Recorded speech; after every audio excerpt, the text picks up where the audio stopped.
here are 5 racist terms that aren't, that you think are racist terms. Now, before I get to them, I want to know, what's the word that's now considered racist that you consider to be the most silly? Which of the terms that we're going to cover, which were once correct, by the way, and not offensive at all, now considered offensive, which one of these do you think is the most absurd example? Comment. I'd like to hear some feedback from you. Now, before we get into this, before we get into the 5, there are obviously some terms that were designed at inception to be racist, and in the context of good taste, probably shouldn't be used. There are white n***s. I've seen a lot of white in my time. Repeated it in the negative context. Double down. One plane goes down, he's president when Barack Obama was there. 4th in line, pro temporum. Look it up. So let's go to the first one here. I think American Indian, and there's a subset here. So American Indian is where we start off, and then we get to Native and Aboriginal. But some activist groups, they still say, for example, that American Indian is racist. But it was actually created, by the way, by Native Americans, as you know them, First Nations people. They were the ones. According to 1995, too, the U.S. Census, in the U.S. Census Bureau, 50% of American Indians preferred the term American Indian. Only 37 preferred Native American. Yeah, remember, at one point, English meant nothing to them. Right. It's true. Exactly. We're supposed to think this is racist. But this also includes Aboriginal, Indigenous is under this category. This really comes down to who you ask, okay? No one seems to actually agree. And even to the point where now, when I was in school, we learned Aboriginals. And in Quebec, we mainly had the Iroquois and the Algonquins. Yeah. But now Native American is considered offensive. What's needed is nothing less than a total renewal of the relationship between Canada and First Nations peoples. Well, we do have to let people from other voices on this platform. So now we return to the world's silliest country's world's silliest prime minister to explain what term should be used. Prime Minister Justin Trudeau. And as Prime Minister of Canada, we'd like to officially apologize to our Aboriginal people. I'm sorry, to our Native American population. Again, I apologize to our First Nation citizens of this country. We can't say First Nation?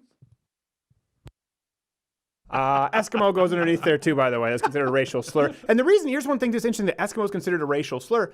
And even the original reasoning, I don't think is that offensive. People, they claimed the term meant eater of raw meat. That was a big thing. I think everyone in the pitch room thought that this morning. I thought, yeah. Sushi, that's a good thing. Yeah, and then some people thought it, well, like, even if it's beef at that point, it's just tartar. Yeah. But some people thought it came from the Latin word excommunicate, meaning the excommunicated ones because they live up in no man's land and the native people weren't Christian. But the reality is it meant someone who made snowshoes. It's practical. Yeah.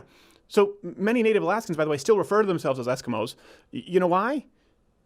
Because the word Inuit isn't a part of the Yupik languages. It's not even a part of their language. We've created a term to be less offensive to them that doesn't exist in their language. The original term, one who makes snowshoes. Do you know how many Native American tribes, Indian American tribes, you know how they name themselves? By what they did. That's one who makes teepees and one who takes massive That's what they did. So we said, oh, well, these people up there, the ones who make snowshoes. Oh, we call that Eskimo. Works for me. Next, racist terms that aren't. Oriental. So in 2016, Obama outlawed the usage of the term Oriental in federal law because it was considered racist. Here's the thing, the term is not at all inherently racist. It's an adjective that just means of or pertaining to East Asia. I love their trading company. And it's still, yes, exactly, it's still used that way by many people. Indian. By the way, it's a much more accurate term than Asian. Yes. That specifically encompasses the Orient, right? When people say it, they mean East Asia, whereas nowadays, when people say Asian and you're talking, you say, well, is he Asian? Well, Indian or Russian, Middle Eastern. parts of... Somewhere. Come on, you know what I mean. No, he's not Chinese, Japanese, Okinawan, or any variation thereof. Oh, okay, so he's probably in... Yes. Yes. Hat one. Oriental is not a racist term at all. The crusade against the term actually can probably be linked to Edward Said's book, Orientalism, in which he linked them to like prejudiced sort of outsider examples of the Oriental world based on this. That's where it really comes from, right? So writing for the LA Times, actually, Jane Tuchiyama wrote, literally it means of the Orient or the East as opposed to of the Occident or of the West. Last I checked, geographic origin is not a slur. If it were, it would be wrong to label people from Mississippi as Southerners. That comes from the LA Times. So brilliant. And it's mainly used today by older Asians, just so you know. They're the ones who still use the term Oriental more than any Other example. This is another example of social justice warriors just criminalizing a term that many members of a group, by the way, are perfectly fine with in the first place.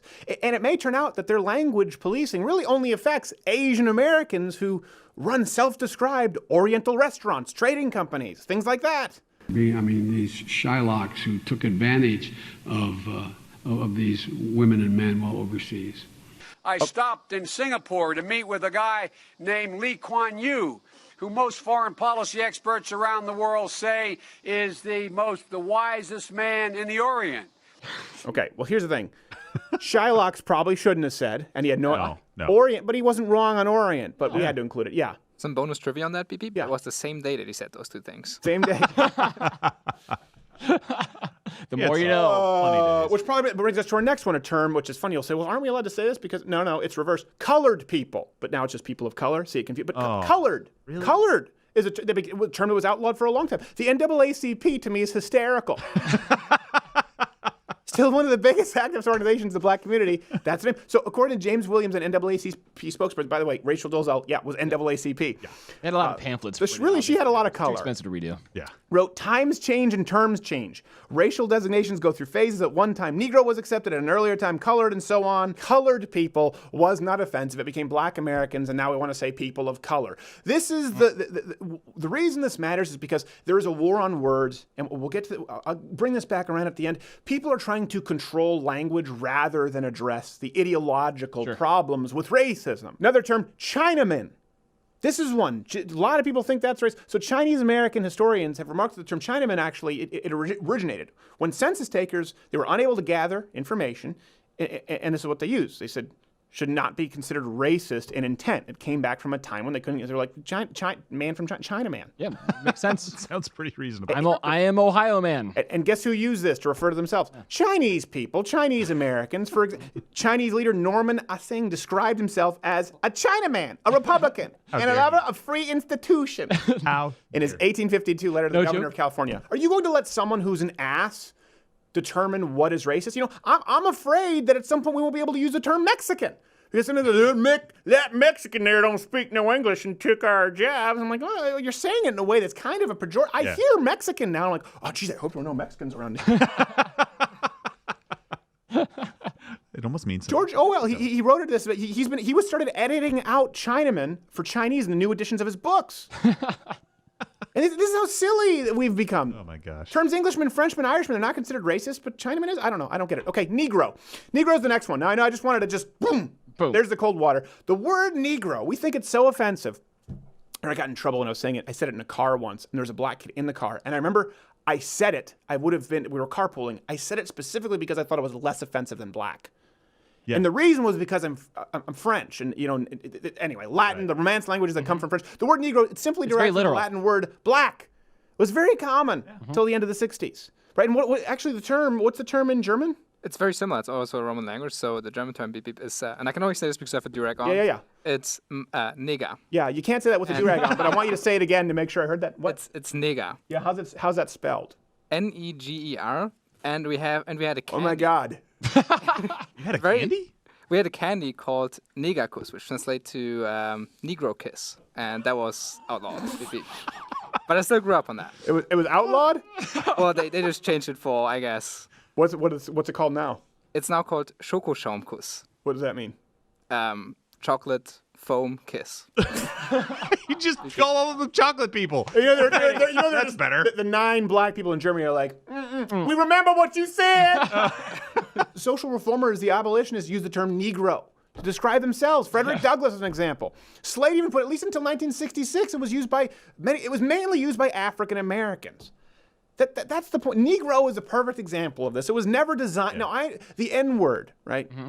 Sven, you better watch out. The N-word was designed to be derogatory.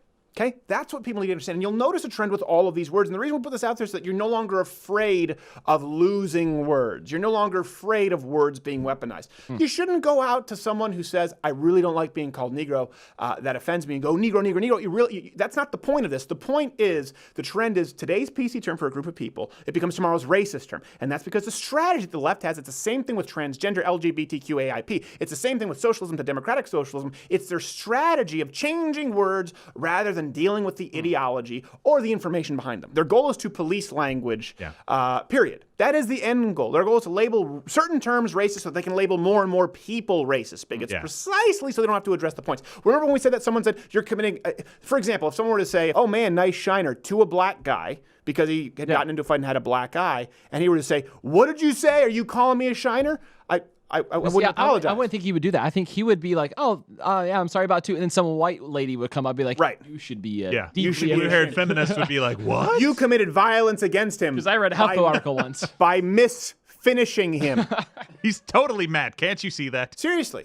Now, if someone were to say to me, like, what did you mean by that? That's a perfect example of someone trying to weaponize, or they know what I meant by it. I meant black eye. Just like when you say, oh gosh, if you get mad, you say, you're let's say Burger King, and I don't know, they happen to have black staff, but they get your order wrong 3 times. You go, what is it here at this Burger King? What is it with you people? They go, what do you mean you people? I go, I have no tolerance for that. I don't apologize. Now, if I said something insensitive, if I deliberately used a racial slur or told a joke that was off color and went too far, you say, listen, I'm sorry. Or if it's a friend whose feelings I don't want to hurt, even though I don't think I was wrong, of course I will. But the point is, you cannot allow the left to take control and weaponize words. The reason for this, the reason for the ever-expanding lexicon of words that you can't say, which are often more accurate and were created by these ethnic groups themselves, is because they want to be able to label more people racist, homophobic, sexist, bigoted, transphobic, intersexphobic, take your pick, phobic or wrist at the end of the day.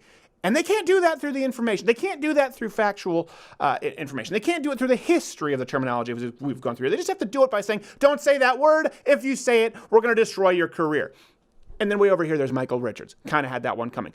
We've turned the tables on Al Gore and used the internet to our advantage. If you like this video, subscribe by hitting the subscribe button or the notification bell next to it, because subscribing isn't enough. Watch one of these other videos.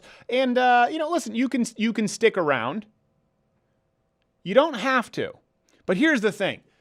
The fact that you're still listening to me saying stick around, as I say stick around and you're sticking around, we just added another ad. You just made me 4 more cents.